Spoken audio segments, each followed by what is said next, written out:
We'll move to questions without notice. Are there any questions? I'll give the call to the Honourable the Leader of the Opposition. Thank you very much, Mr Speaker. My question is to the Minister for Immigration, Citizenship and Multicultural Affairs. I refer to the Albanese government's release of hardcore criminals from detention into the community. The government stated in the High Court that 92 individuals were to be impacted by the decision, yet the Minister has stated that only 80 offenders have been released into the community. On what basis did the Minister release these 80 criminals but continue to hold the remaining 12?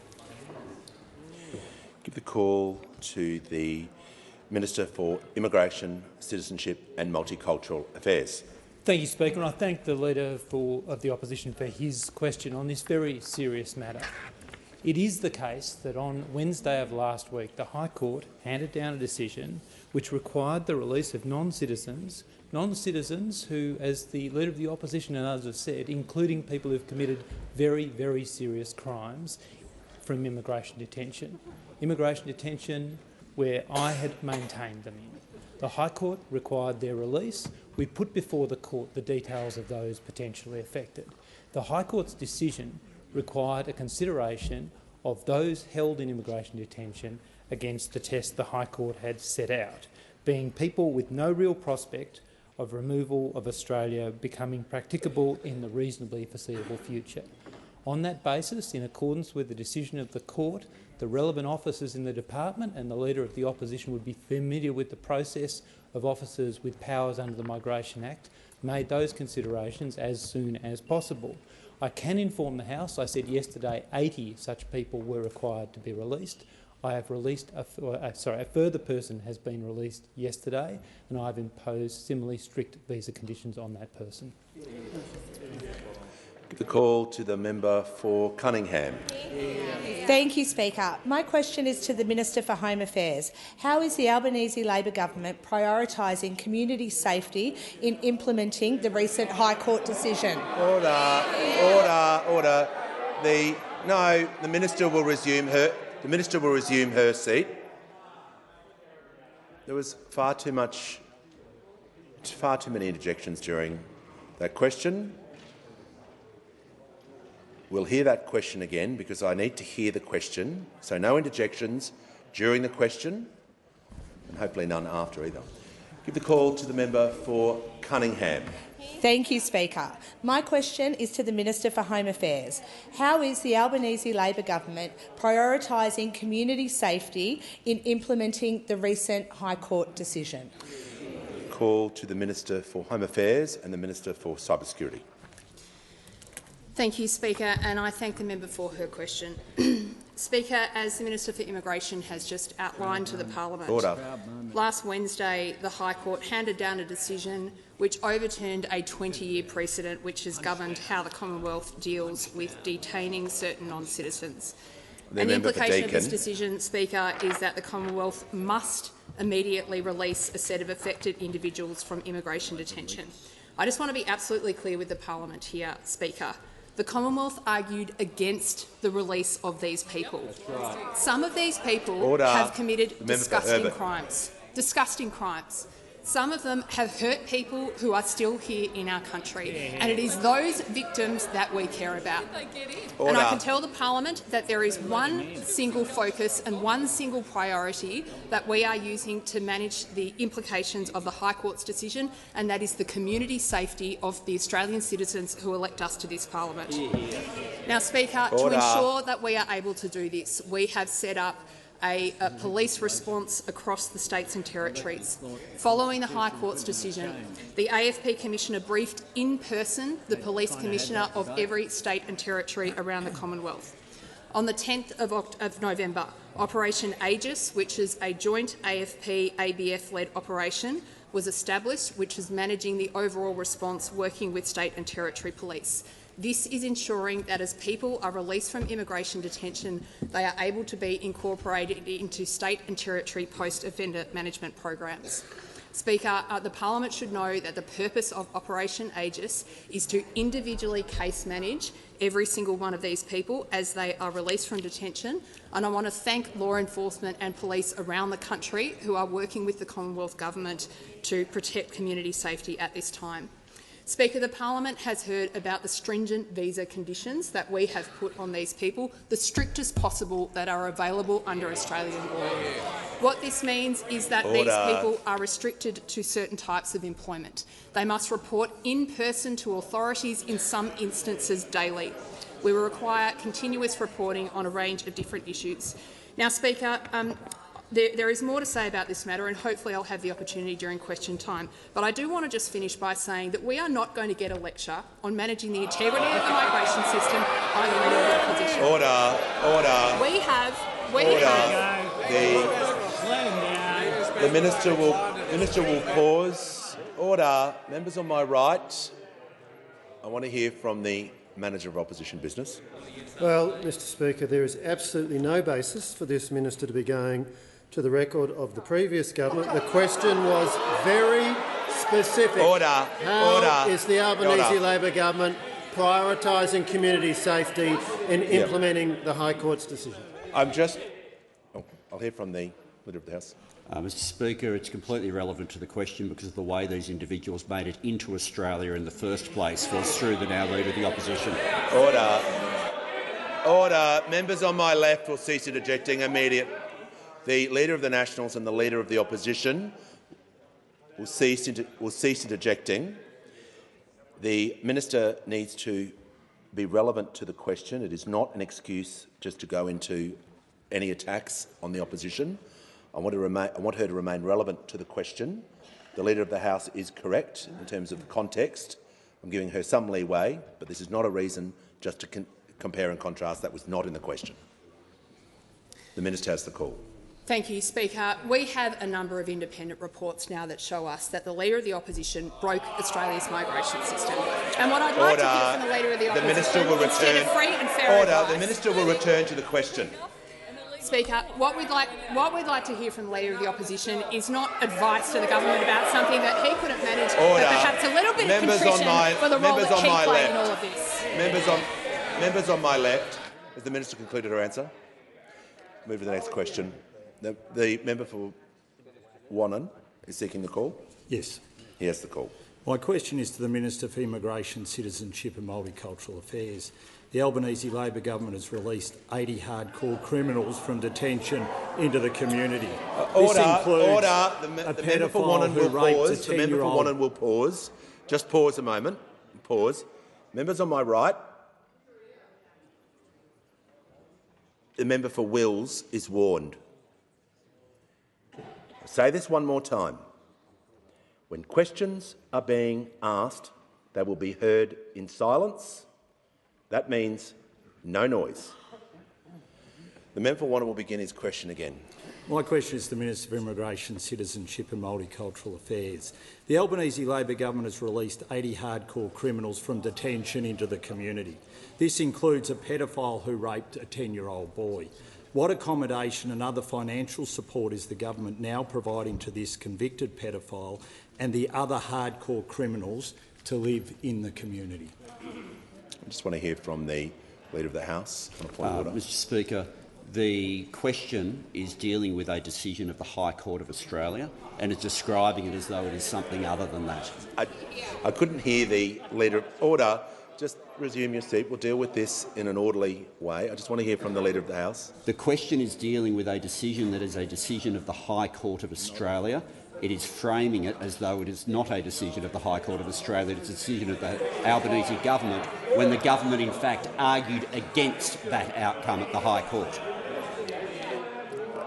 Look, the question is in order. I'm just going to ask the Shadow Minister to rephrase the question to make sure it is within the standing orders. Yeah. Just so we can get on with the... Yeah.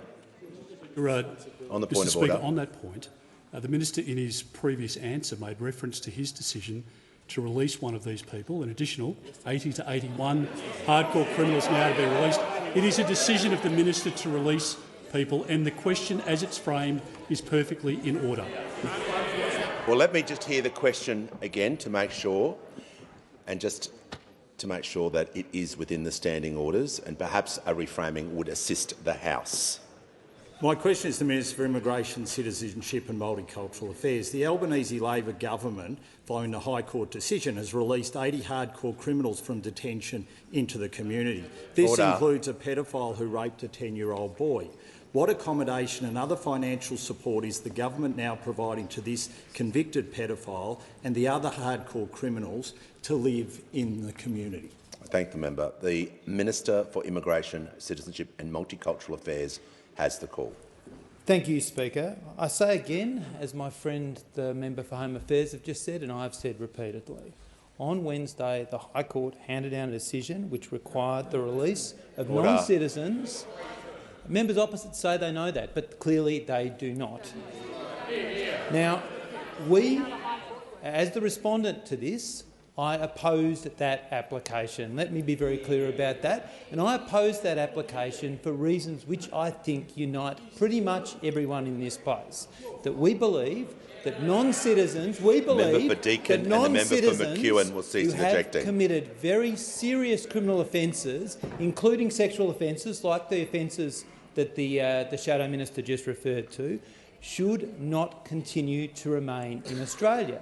Of course, the circumstances here are that we have not been able to remove them. And when I say we, I say again that these are people, none of whom who arrived in Australia since the election of the Albanese government. And members opposite should perhaps bear that in mind. Members opposite should bear that in mind, as well as our shared concern, our shared rejection and revulsion at the behaviour of... The Minister will pause.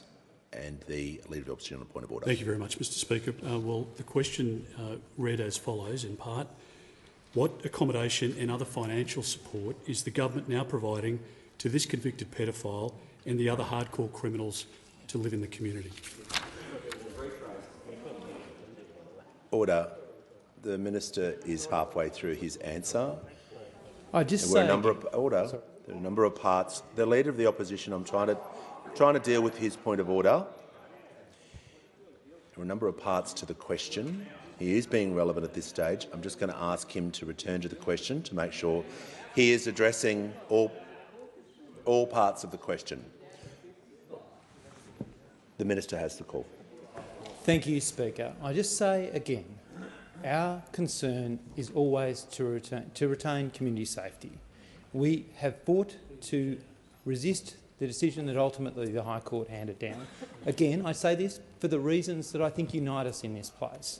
In terms of the question directly put at the end of the Shadow Minister's question, I've got to say two things. Firstly, of course, as he would well know, as the Leader of the Opposition would well know, I can't comment on individual cases. I can say that for reasons including the requirements of state and territory orders that a person in the circumstances he described would require, as well as the stringent visa conditions, require us, of course, to be certain about where such a person is located. I think he would understand that, so that we can ensure community safety.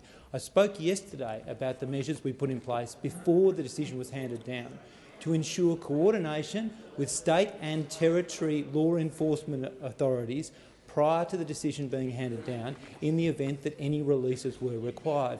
This, of course, requires us to take the steps, including the steps that ordinarily apply to someone who is released from a form of detention, the Status Resolution Support Service, but it is absolutely critical that we enable us to have certainty as to where someone is, particularly a person who is guilty of the sort of offences that you have described, who will be subject to state obligations, perhaps as someone on the Child Sex Offenders Register, which obviously restricts the places in which they can reside.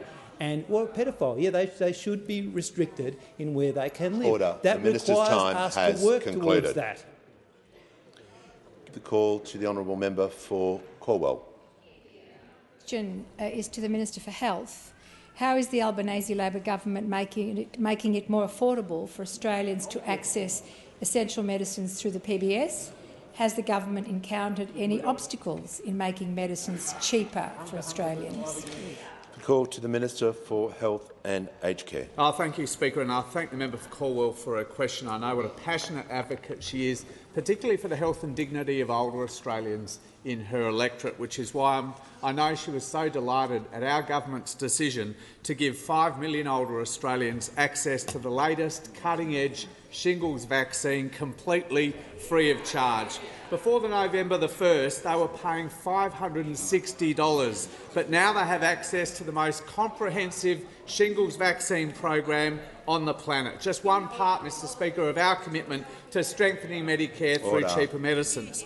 Already this year, Mr Speaker, around 2 million pensioners and concession card holders have benefited from our decision last year to cut the maximum amount they pay for all their medicines by 25%, the first wave of our cheaper medicines policy. That's 2 million pensioners and concession card holders, Mr Speaker, paying up to 25% less for their medicines this year. And general patients are getting cheaper medicines too, through the biggest cut to the price of medicines in the 75-year history of the PBS on the 1st of January, the second wave of our cheaper medicines reforms. This year, Mr Speaker, general patients will have saved almost $250 million from that measure alone. And from the 1st of September, 4 million Australians were able to go to their doctor and ask for a 60-day script for around 100 common medicines for ongoing health conditions. The third wave of cheaper medicines, and the Leader of the Nationals asks how that's going. Well, already more than 600,000 60-day prescriptions have been issued for the price of a single script, saving people money, saving people time, freeing up all of those desperately needed GP consults. And that's why so many other countries have been doing this for years. It's why every doctors group, every patient group supported the government's policy. But I'm asked by the member for Caldwell about obstacles, Mr Speaker. Well, 5 years ago, the former government made a deliberate decision to reject the expert advice to introduce 60-day scripts, making patients pay hundreds and hundreds of millions of dollars since that time they didn't have to pay. And only a few months ago, the Coalition showed they'd learned nothing, voting time and time again in the other place to block access to cheaper medicines for millions of Australians. Now, this is perhaps not surprising, Mr Speaker, from a party led by a man who, when he was the Health Minister, not only tried to abolish bulk billing altogether and make people pay every time they went to a doctor, not only tried to cut $50 billion from hospitals, but also tried to jack up the price of medicine by up to $5 a script. Now I give the call to the member for Kennedy. To the Attorney-General. Minister, has no one explained to the High Court the separation of powers? Calling yourself a refugee, rightly or wrongly, doesn't override national sovereignty, which by definition entails the right to accept or deny entry into our homeland. Minister, doesn't responsibility demand deportation of people supporting, advocating and manifesting racial, religious hatred, violence and murder? Call to the Attorney-General. Order. The member for Bruce will cease interjecting, and the member for Kennedy has asked his question. The Attorney-General has the call. Thank you, Mr Speaker. I thank the member for his question. In relation to the High Court's recent decision in the NZYQ matter, my colleagues, the Minister for Home Affairs and the Minister for Immigration, Citizenship, Migrant Services and Multicultural Affairs have been leading the government's response. As they have made clear in a number of public statements and in answers to questions in this place, the government has acted swiftly to ensure the safety of the Australian community. The member's question does go specifically to the separation of powers. I'm minded to say that as a former minister in the Bjelke-Petersen government, he might recall an exposition on that subject by the leader of that government.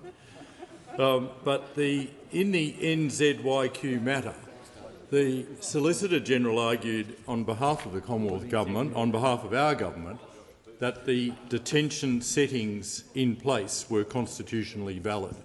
That was the Commonwealth's position. The High Court of Australia disagreed, And the effect of the High Court's decision is that a number of individuals have to be released from immigration detention.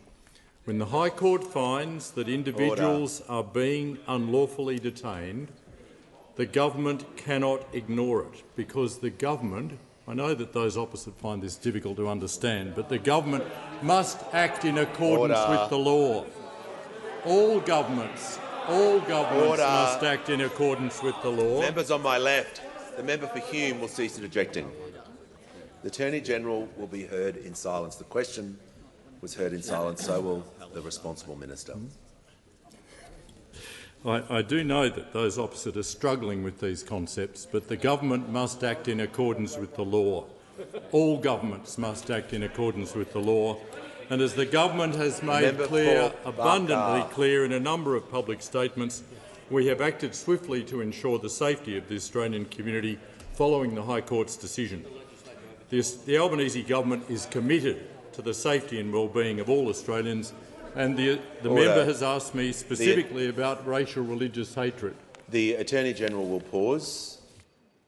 I want to hear from the member for Kennedy on a point of order. Whether the High Court is legislating. That's the question. Do you run the place, or does the High Court run the place? Resume your seat. Order. Order.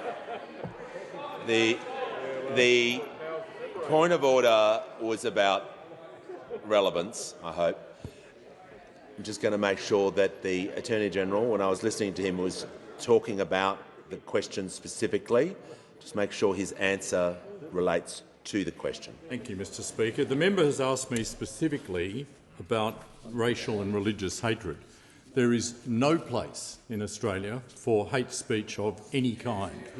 On the 18th of October, the government announced $50 million for 177 grants under the Securing Faith-Based Places grant program. These grants will improve security at religious schools and preschools, places of worship and faith-based community centres in every state and territory across different faith communities. The government's also announced $25 million to the Executive Council of Australian Jewry, ECAJ, and $25 million to the Australian, Palestinian, Muslim and other communities affected by the Israel-Hamas conflict. Time has concluded.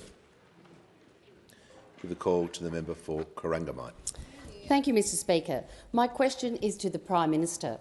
How is the government's responsible budget management helping take the pressure off households and enabling the government to invest in cost-of-living relief? The member for Barker will cease interjecting.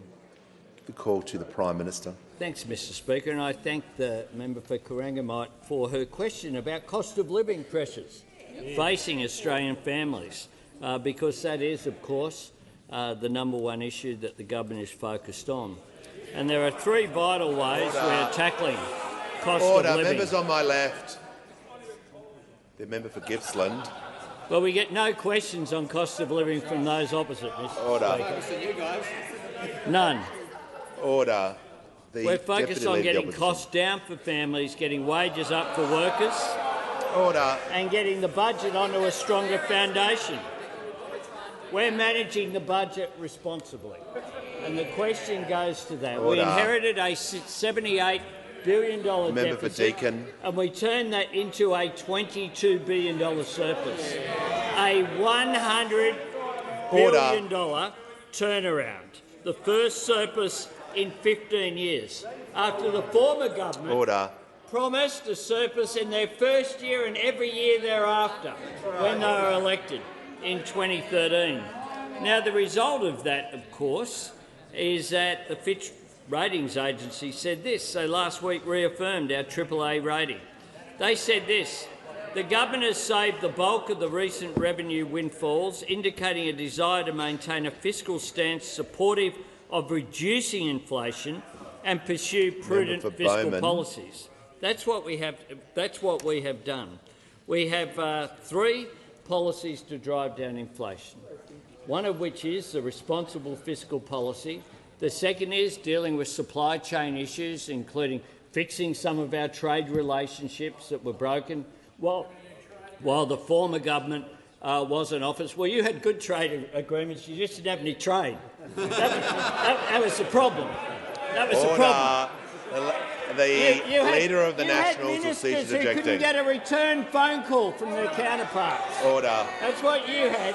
That's what you had over there. Order. Really good agreements. Really good agreements, Mr. Speaker. And Order. the third element, of course, is our targeted cost of living relief. $23 billion, cheaper medicines, affordable housing, energy bill relief, higher wages, cheaper childcare. What do all those have in common? Member for They are Fisher. all opposed by those opposite. A leader of the opposition who has nothing positive to offer the nation. Nothing positive. And of course he was out there saying after the last budget, already you have a ratings agency because out there talking about our AAA rating being negatively impacted. Well, none of that has happened. None of that has happened. Says the sky will fall in. We'll continue to manage the budget responsibly. Time has concluded. Give the call to the member for Wannon. Thanks, Mr Speaker. My question is to the Minister for Immigration, Citizenship and Multicultural Affairs. Are any of the 81 hardcore criminals receiving taxpayer-funded accommodation now they have been released into the community? Call to the Minister for Immigration, Order. Members on my left and right. I want to hear from the Minister for Immigration, Citizenship and Multicultural Affairs. Thank you, Speaker. I might make the point that we fought in the court to retain them in taxpayer-funded accommodation in the immigration detention facilities. I hope the Shadow Minister isn't suggesting otherwise. Of course, as I said only a minute ago, our concern is to maintain community safety. A critical element of that, in some cases, is having some control over where an individual lives. That will involve the expenditure, of course, of Commonwealth funds, which is important to keep communities safe. Call to the honourable member for Hasluck. Thank you, Speaker. My question is to the Deputy Prime Minister. What action is the Albanese Labor government taking to ensure defence is appropriately resourced, and why is this required after a wasted decade? Give the call. The member for Barker is warned and is not to interject any more during question time, particularly during questions. I can't be clearer than that.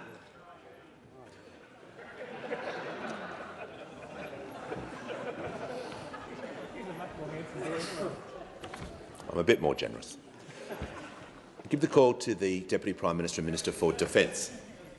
Can I thank the member for her question?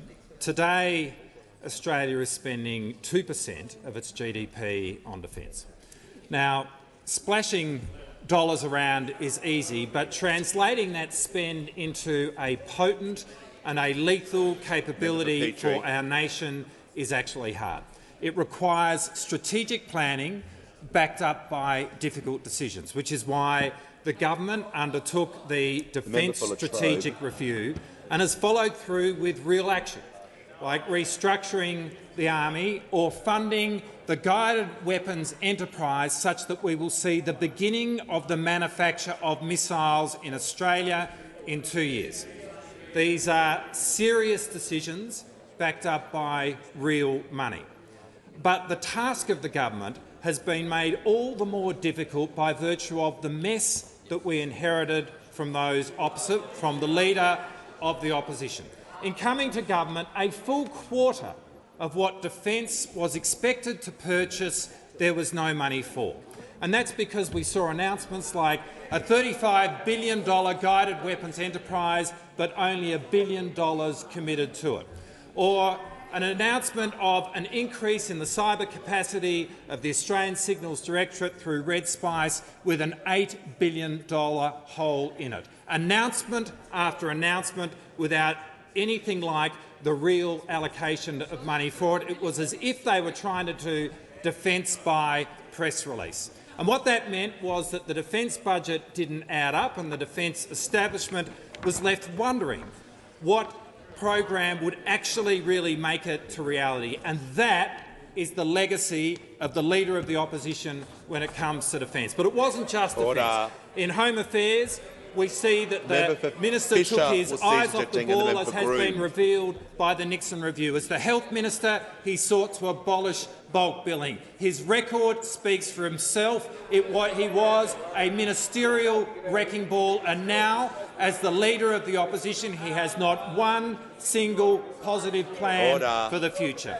And for all their bluster over there, last week, when Andrew Bolt asked the Shadow Minister the very simple question as to whether or not the Liberals would increase funding on defence, the Shadow Minister's answer, if not anything else, was candid and it was clear. He said, and I quote, "I can't commit to increased spending."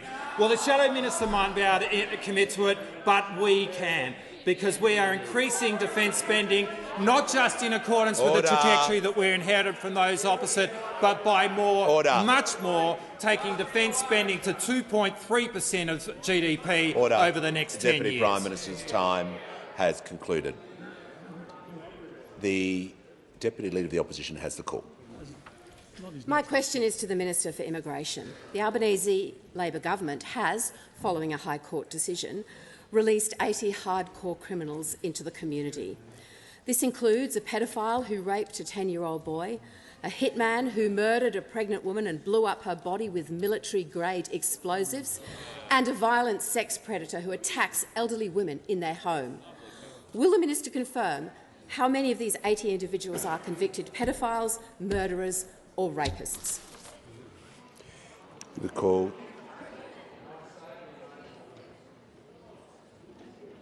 The call to the Minister for Immigration, Citizenship and Multicultural Affairs. Thank you very much. And I thank the Deputy Leader of the Liberal Party for her question. I say again that the decision of the High Court, which required release, affects some very, very serious offenders, including people who have committed the offences you've described. Sex offenders, a murderer, at least one murderer. I believe there are 3 murderers. There are several sex offenders. I will provide her with the precise details of those who fall into those 3 categories of offending.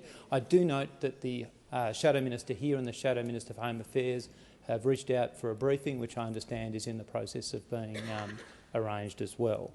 But I say again that the Commonwealth resisted the application brought by the individual, the subject of these proceedings. We resisted those applications for exactly the reasons that I think animate the concerns of the Deputy Leader of the Liberal Party and the concerns of every member in this place. Our focus throughout, in anticipation of the decision and since it is on ensuring the safety of the Australian community, that includes looking at all options we have to ensure safety. Give a call to the honourable member for Higgins. Speaker, my question is to the Minister for Employment and Workplace Relations. How is the Albanese Labor government closing the loophole that allows gig workers to be underpaid and have no minimum standards? What has been the response to the government's plans? Give the call to the Minister for Employment, Workplace Relations and the Minister for the Arts. Thanks very much, Mr Speaker, and I thank the member for Higgins for the question. We've had a system of minimum wages and awards in this country for more than 100 years. But for the last decade, there's been a growing section of the economy where none of that applies. We have minimum standards and an award system because we decided in the 20th century that we would not have 19th century working conditions. We decided in the 20th century that we would not be a country where wages were simply a race to the bottom. We made a decision as a country that we would not be a nation where you had to rely on tips in order to make ends meet. But in the last decade, there has been a growing section of people doing the exact sort of work that minimum standards were always there to help, who get no minimum standards at all. You have minimum standards for the people who pick the fresh produce, who transport it to the warehouse, who transport it to the restaurant, who make it in the kitchen at the restaurant, but the person who brings that food and home delivers it to your home has no minimum standards at all. And they have no minimum standards because at the moment they are classified as somehow being small businesses. Now, I know what it is to be a small business. I grew up in a small business family. Order. I've run a small business myself. Someone delivering a pizza on the back of a bicycle for less than the minimum wage is not running a small business. They are the exact sort of person that minimum standards were always established for. And so what we need to do is accept that those individuals do not want to be transferred into employees. The member that for people who Petrie use the is platforms warned. want the flexibility of the platform. Customers want the flexibility of the platform. So we have to, in accepting that, have a system which allows there to be some minimum standards. And if those opposite, who've already decided to say no to minimum standards to the people who bring the food all the way to your front door, that they should somehow have no minimum standards. Listen to what Ustav Butros said when he addressed the Senate inquiry last week. It's paying me $20, even less than that an hour, without super, without any personal leave, without any sick leave, nothing. I want you all to please look into this very deeply and look at our problems and pass this legislation which will help protect our basic standard payments. We just want our basic minimum wage. And faced with that, the Leader of the Opposition and the team opposite says no. Order. The House comes to order here from the member for Wannon. Thanks, Mr Speaker. My question is to the Minister for Immigration. When did the minister seek advice about a legislative fix to the High Court decision? Give the call to the Minister for Immigration, Citizenship and Multicultural Affairs.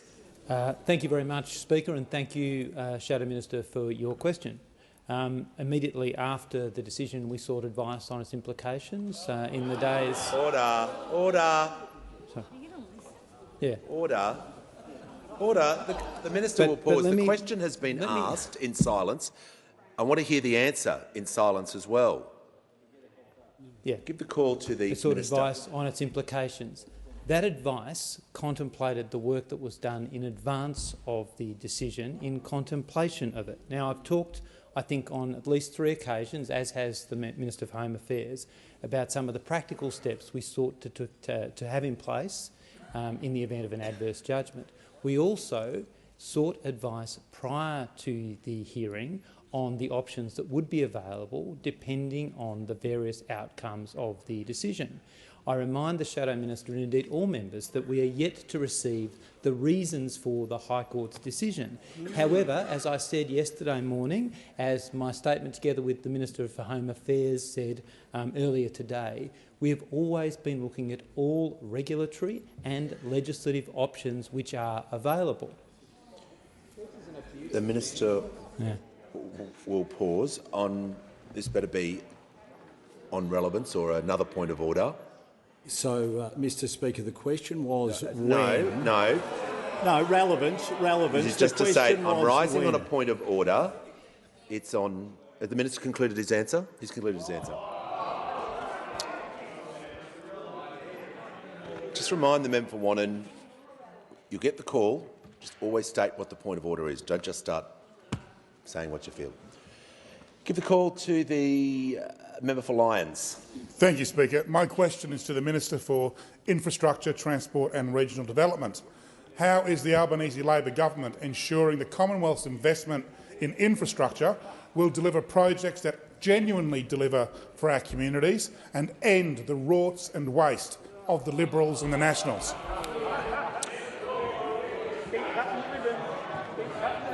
Order.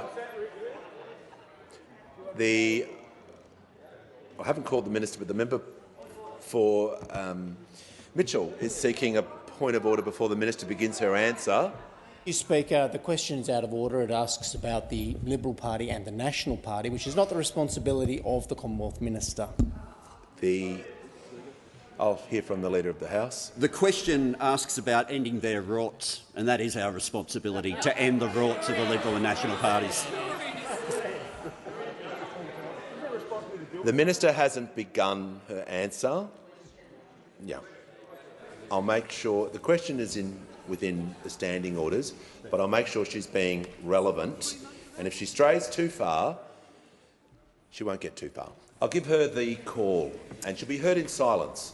Thank you very much, Mr Speaker, and can I particularly thank the member for Lyons for the question and commend him for his ongoing advocacy for infrastructure, particularly his continuous advocacy for the Bridgewater Bridge, which is now finally under construction.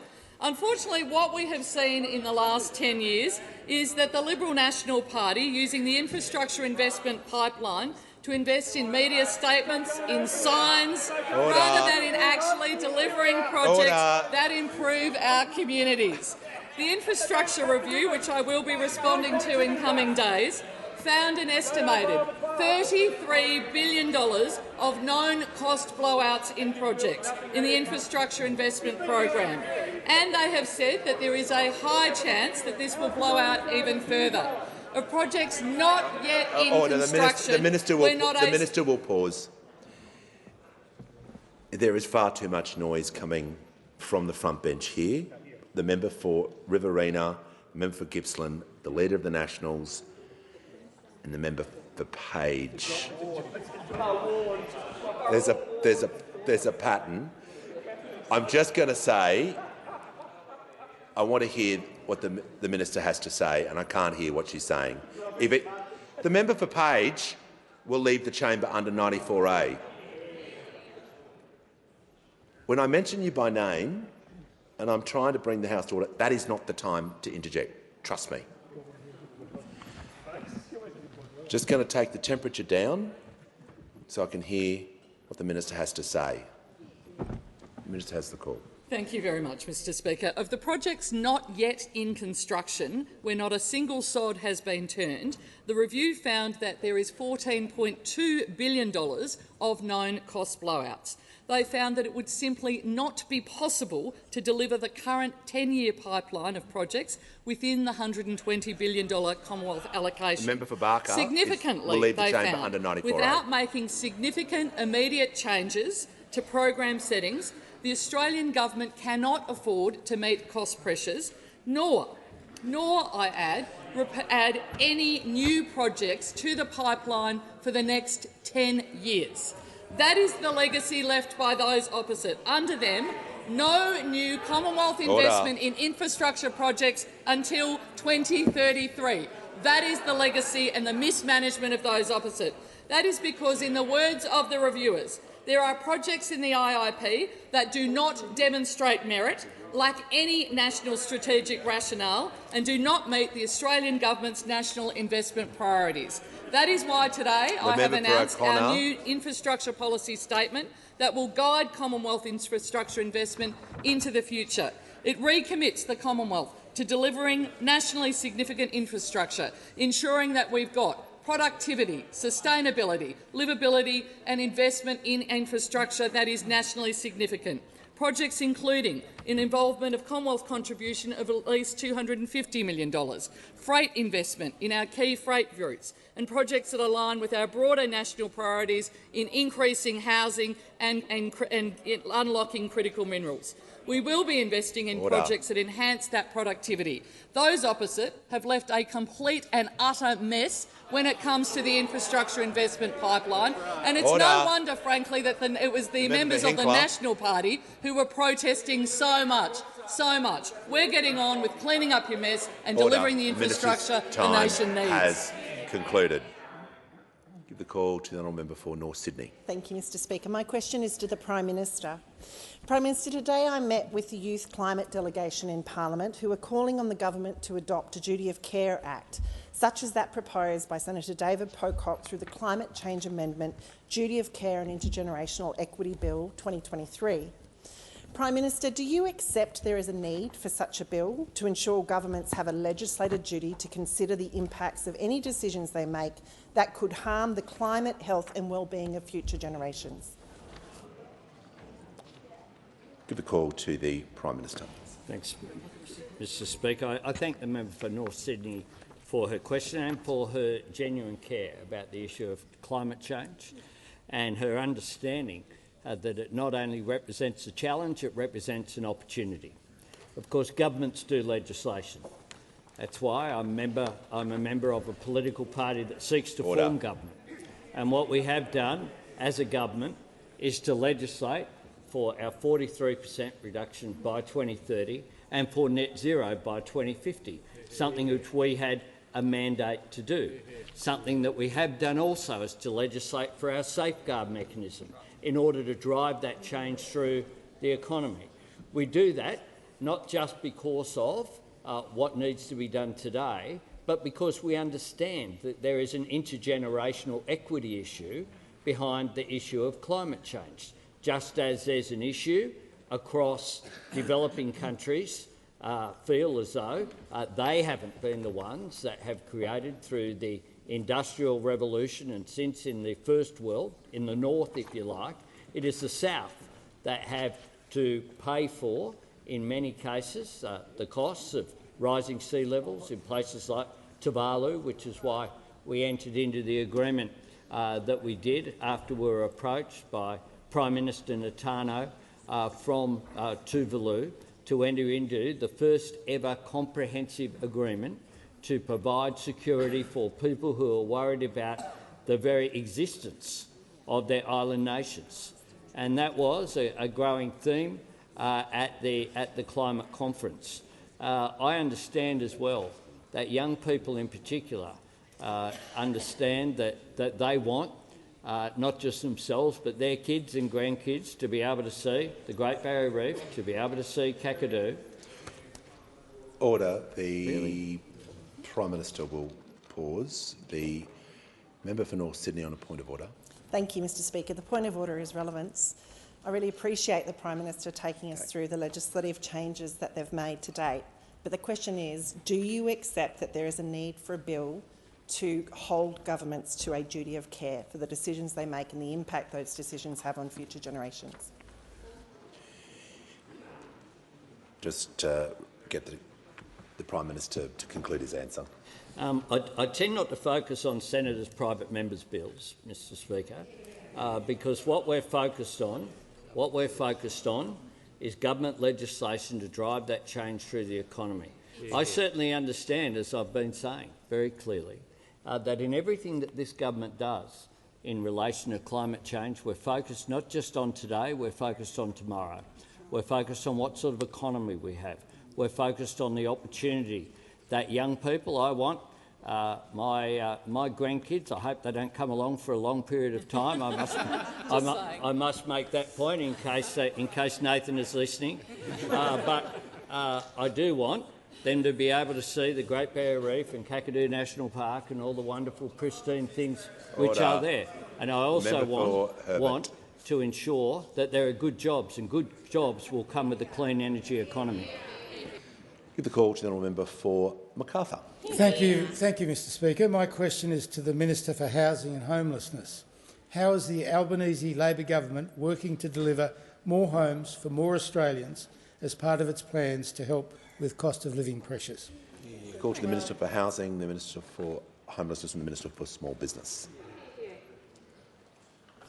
Thank you, Mr Speaker, and I thank the member for Macarthur for this important question, because he knows, like all of us on this side of the House and some of the others on the crossbench here, that too many Australians are having a tough time, particularly those, of course, who are renting or have a mortgage. And that's why we're working hard to make sure we do deliver more homes for Australians that need them most right across the country. Indeed, we're elected with an ambitious housing agenda, and the past few weeks have seen some more significant progress and steps forward.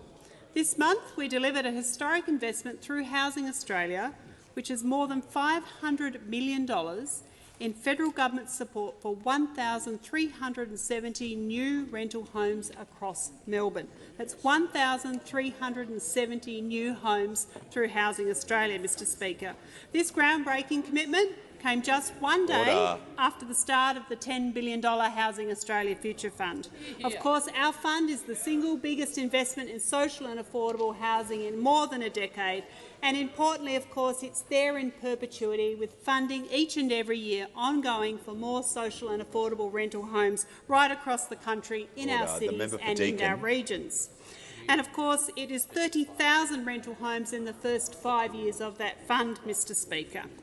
We've also been supporting regional Australians who've been benefiting from our regional first home buyer guarantee, which turned 1 last month. More than 10,000 people in regional Australia have taken advantage of the support since we introduced it early. And they're amongst the more than 73,000 Australians right across Australia that we've helped into their first home under the Albanese Labor government. In fact, Mr Speaker, 1 in 3 of all first home buyers took advantage of the government's home guarantee scheme in the past financial year.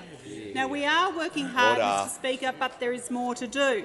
Of course, we do have housing challenges, but these started pre-pandemic. We have fewer homes per 1,000 people than the OECD average, and we know it will take time to turn this around.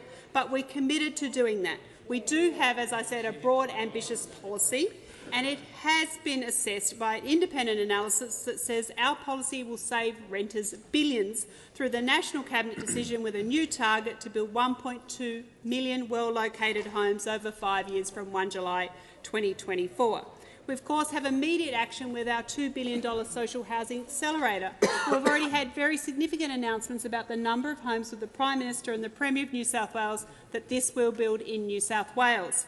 We've also had announcements about 600 new homes that were built in Queensland because of that social housing accelerator. And this comes on top of our booster Commonwealth rent assistance, our changes to build to rent, and of course billions and more financing for more social and affordable homes right around the country. We're working hard, but there's more to do. Time has concluded. Give the call to the honourable member for Wannon. Thanks, Mr Speaker. My question is to the Minister for Immigration. Can the minister confirm the Albanese Labor government is now paying welfare payments to the 81 hardcore criminals?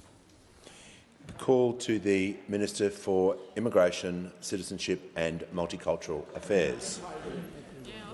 I can confirm that any individual released from immigration detention is being released under the policies that are long-standing under both sides of politics that ensure both the supports that are available under SRSS, but also for all of the reasons around community safety that I've already articulated. Call to the honourable member for Lingiari. My question is to the Minister for Government Services. In light of yesterday's release of the government's response into the Royal Commission into Robodebt, what is the Albanese government already doing to ensure a cruel, illegal scheme like Robodebt can never happen again? How does this differ from other approaches? Good question. Call to the Minister for the National Disability Insurance Scheme and the Minister for Government Services.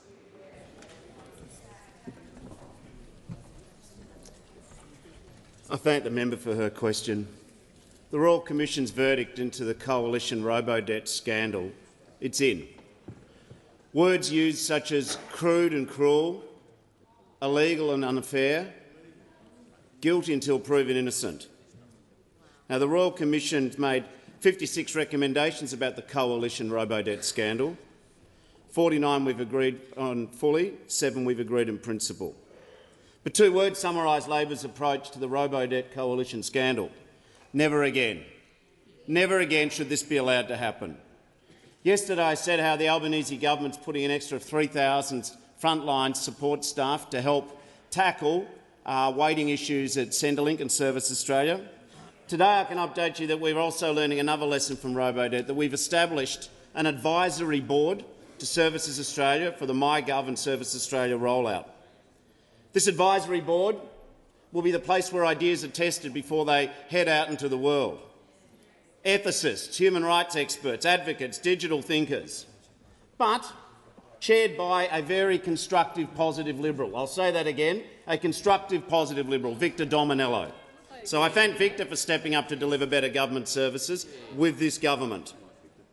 But the advisory board shows that Labor understands. We get the lessons of Robodebt. One catastrophic failure of Robodebt is that the previous coalition government couldn't be bothered to listen to anyone outside the bubble of self-serving, managing upwards senior public servants, of highly paid PwC consultants, or indeed just by putting in disinterested, forgetful, negligent ministers. The coalition never liked to hear from those who they couldn't control or bully. But I've been asked about alternative approaches. I regret to say that the member for Dixon shows no insight or learning the lessons of Robodebt. Yesterday afternoon, after question time, he channelled his best sense of Stuart Robert outrage. Actually, I'll take that back. That's too harsh. But more the member for Cook outrage that he was the victim. The member for Dixon says Order. he was the victim of the political attacks on Robodebt. But he went further. He said, I'd overlooked a press conference on the 8th of July where he said, when the problems were brought to the attention of the government at the time, the program was stopped. He said on July the 8th that when the coalition learned there were problems, they stopped it.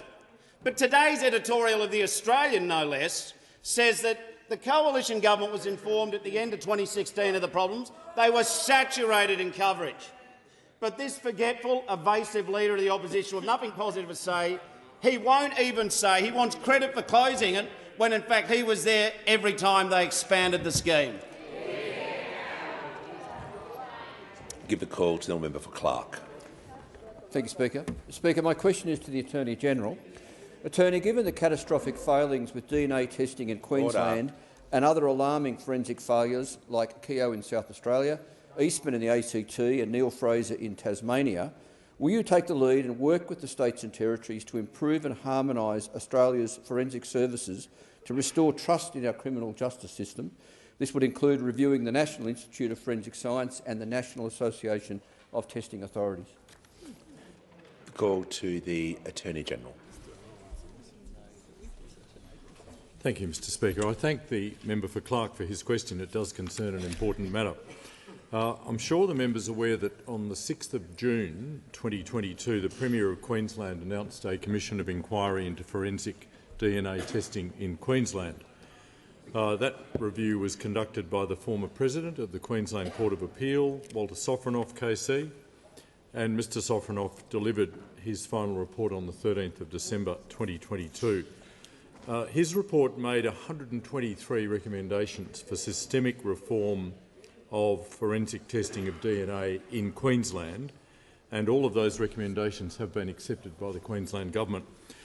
The Commonwealth has noted the Commission's recommendations on forensic DNA testing in Queensland, including the Commission's view that assessment against the existing international standard for testing and calibration laboratories is not a sufficient benchmark to use as an external review mechanism for forensic laboratories.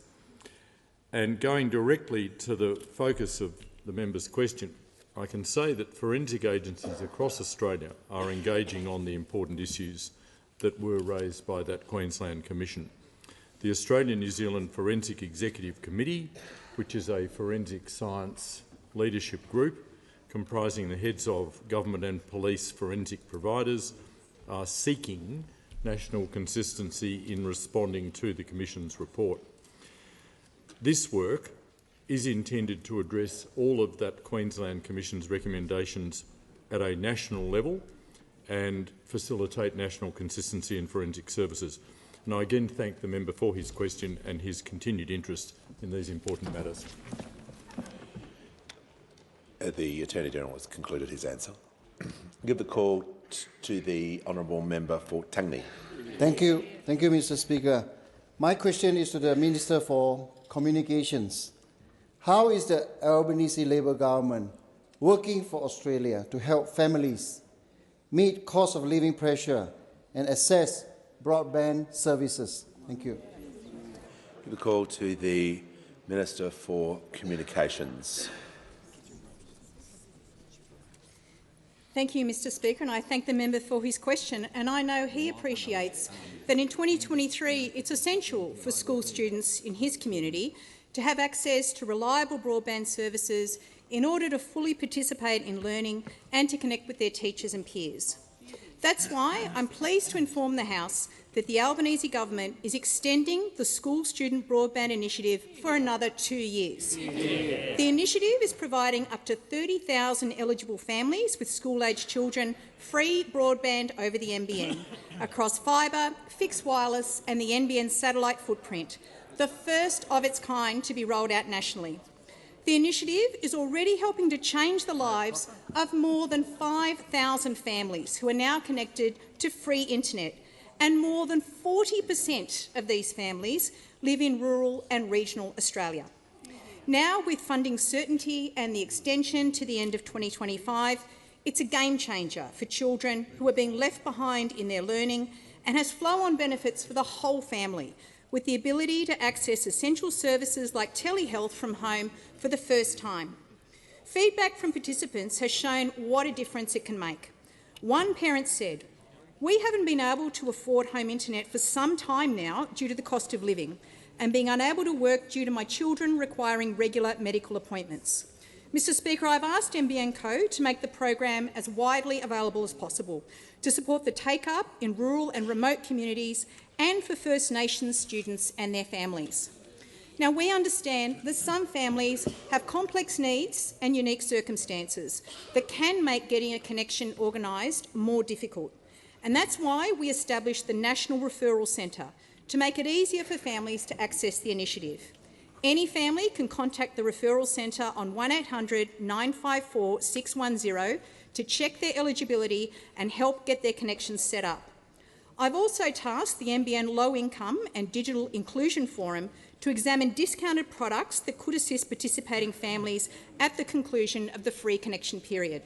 This is not only the single way that we're responding to cost of living pressures with the NBN. The recently approved special access undertaking is also supporting the provision of a new basic voice and data service at around half the price of NBN Co's existing entry-level broadband offer. The School Student Broadband Initiative is making a real difference to families today, and we continue to focus on helping unconnected Australians to get online. We are now reviewing the Universal Service Framework to consider what safety net services a modern USO should have in order to improve digital access and inclusion for all. Give the call to the honourable member for Gippsland.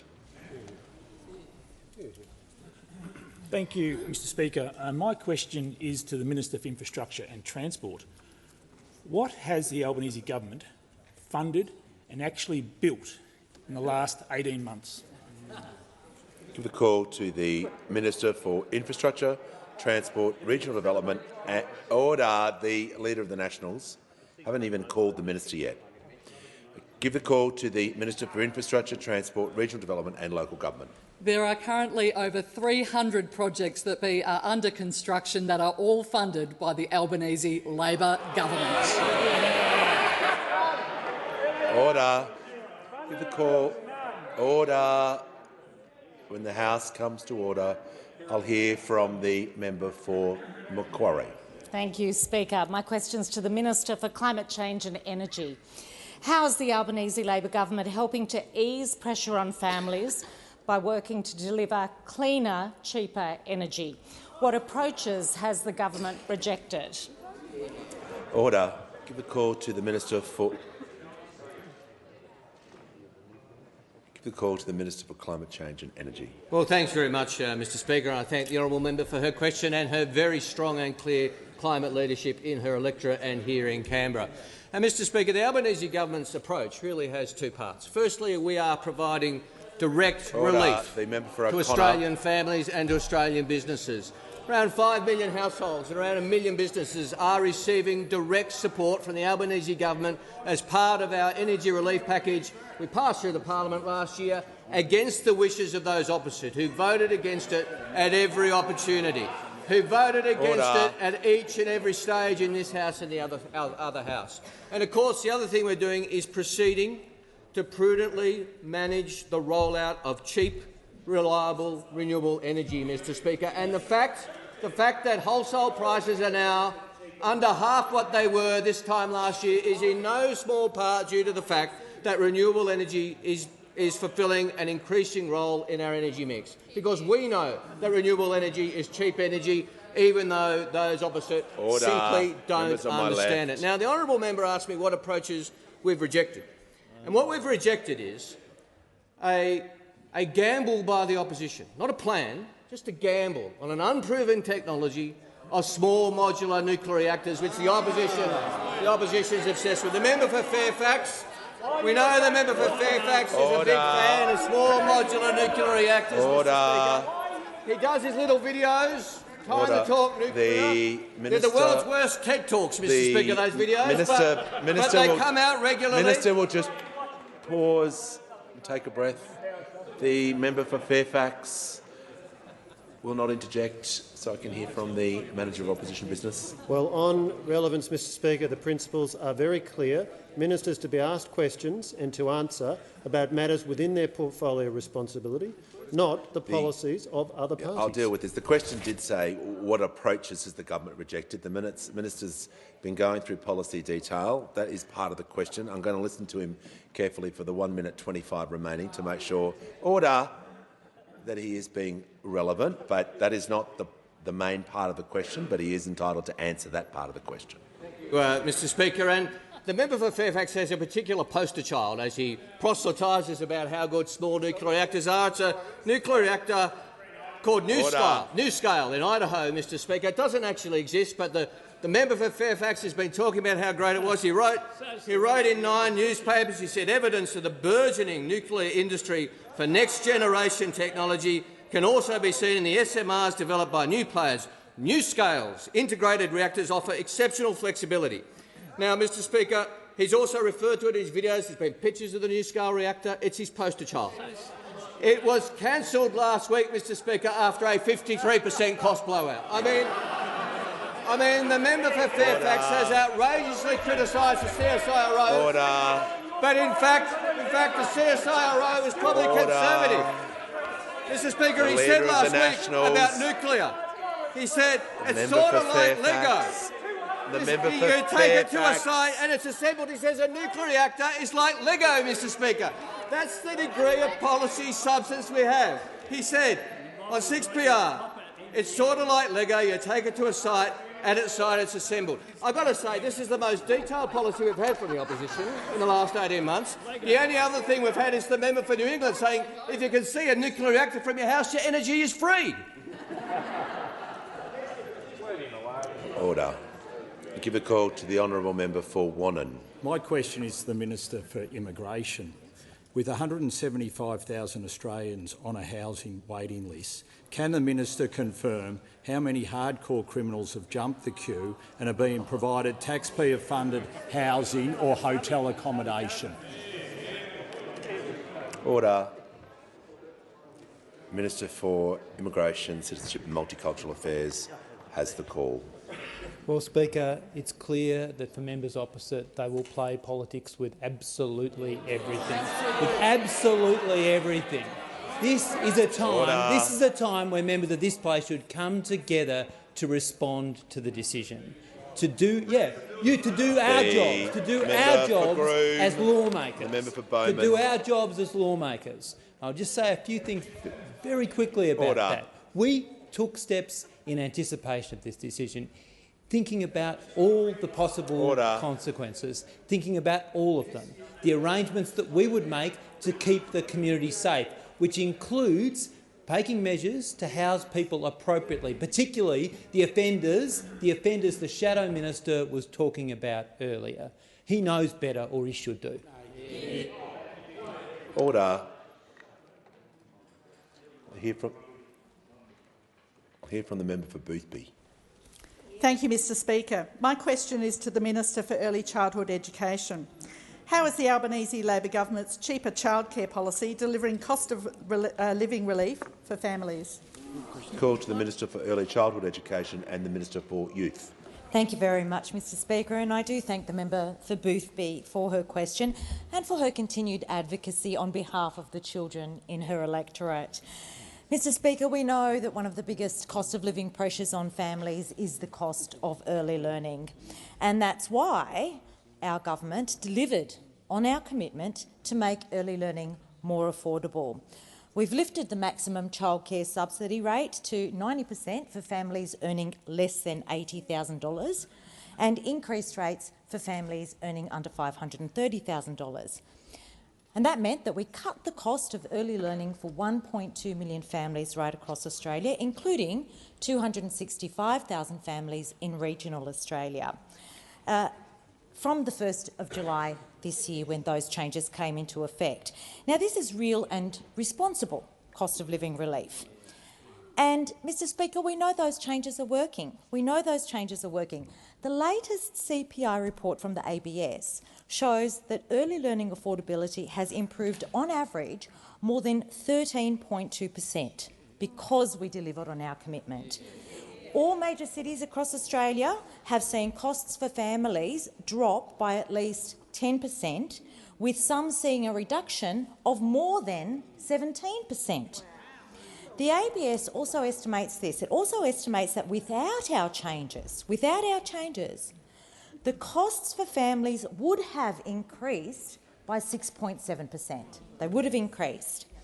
Now, in Adelaide, families have seen an average price drop of 18% in the cost of early childhood education and care. That means 7,300 families are benefiting from more affordable early learning in the members' electorate of Boothby, thanks to the changes of the Albanese Labor government. Now, let's just contrast that to the track record of those opposite, just for a minute here, because in the last four years of government when they were in office, we saw prices for early childhood education increase by double the OECD average. So, Mr Speaker, the Albanese Labor government has made affordable, accessible and quality early learning a priority of this government. This is our goal, and we will continue to work towards that goal, and we will continue to deliver for Australian families, because we know that investment in the early years pays a triple dividend. It's good for families, it's good for children, and it's good for the economy. Give the call to the Prime Minister. Thanks, Mr Speaker. I ask that further questions be placed on the notice paper.